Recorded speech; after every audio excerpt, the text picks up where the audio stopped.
السلام علیکم دوستو، آج میں ایک بہت چھوٹے سے اہم مسئلے پر بات کروں گا جو دیکھنے میں بہت چھوٹی چیز ہے، مگر اکثر لوگ ہماری امت کا بڑا طبقہ اس سے غافل ہے۔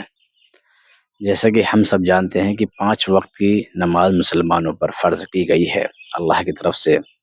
اس میں جیسے پہلا نمبر آتا ہے نماز کا، میں نماز کے نام گنا رہا ہوں۔ پہلا ہے فجر، اس کے بعد ہے ظہر، اس کے بعد ہے عصر، پھر ہے مغرب، پھر عشاء۔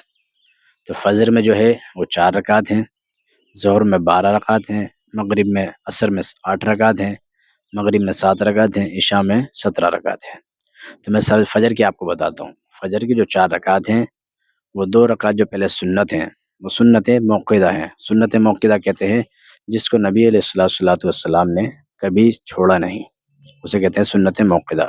یعنی جو انسان جان بوجھ کر سنت موقدہ کو چھوڑے گا وہ گنہگار ہوگا۔ اس کے بعد پھر 2 فرض ہو گئی، جو فرض چھوڑے گا وہ اللہ کا قرض ہے، وہ تو ہر حال میں ادا کرنا ہے۔ یہ ہو گئی فجر کی رکعت۔ پھر آگے ظہر کی، ظہر میں 4 رکعت ظہر سے پہلے، فرض نماز سے پہلے، وہ بھی موقدہ ہیں، سنت 4 رکعت موقدہ، یعنی اللہ کے نبی صلی اللہ علیہ وسلم نے پڑھائے۔ تو اس سے ثابت ہوا کہ اسے اگر آپ چھوڑو گے تو گنہگار ہو گیا، اسے پڑھو گے تو اس کا ثواب بہت ہے۔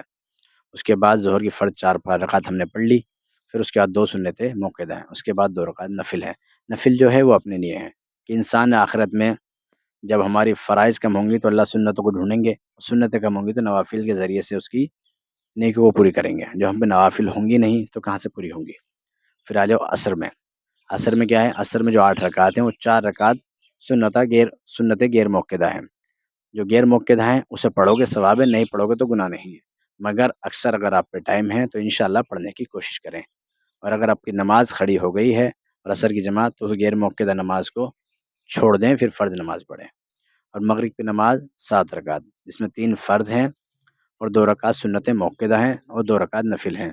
عشاء میں 17 رکعت، جس میں 4 رکعت سنت غیر موقدہ ہیں اور 4 رکعت فرض ہیں، پھر 2 سنت موقدہ، پھر 2 نفل، پھر 3 وطر، 2 نفل۔ اور وطر کی نماز واجب ہے، اور وطر واجب میں اللہم انا یعنی دعائے قنوت کا پڑھنا بھی واجب ہے۔ اکثر لوگ دعائے قنوت کو سیکھنے کی کوشش نہیں کرتے، اس لیے میرے بھائی اگر عشاء کی نماز ہم نے پڑھی اور واجب کو چھوڑ دیا تو بعض علماء نے یہاں تک لکھا ہے کہ عشاء کی نماز اس کی ہوئی ہی نہیں، تو اس لیے اس کا خیال کریں۔